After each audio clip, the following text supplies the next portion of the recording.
Hi guys! Meron tayo dito ang DD Streets. Yan, mga fish crackers. And ito isa naman ay corn pop. 160 grams pa lang ang isa nito guys. Then, ang flavor niya is salt and vinegar.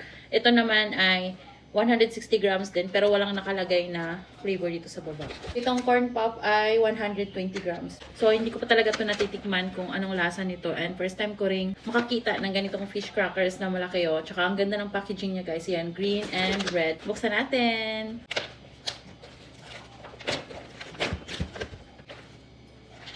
Ako naman, parang amoy chicharon siya guys. Gawa siya sa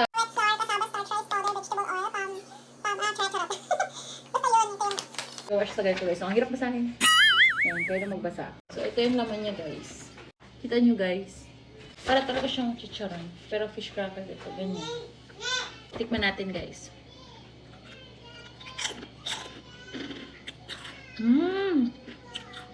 Sarap! Premium fish cracker talaga siya guys. Hindi siya sobrang alat.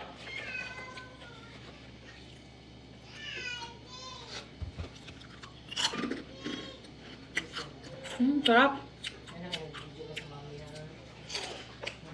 Ang daming laman guys. Best po to. Pwede nyo baunin. Perfecto guys pag saluhan nyo family. Kaya manood kayo ng Netflix. Parang ayaw ko magbukham. Parang ang dami pa yung laman oh. Gawa lang tayo ulit ng video guys kapag titingnan na natin to. At saka ito. Ito kasi ang sarap. Sarap. Push cracker talaga siya.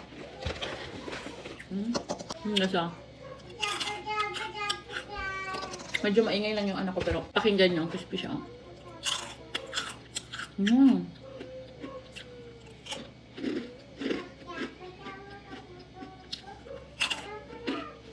Sarap.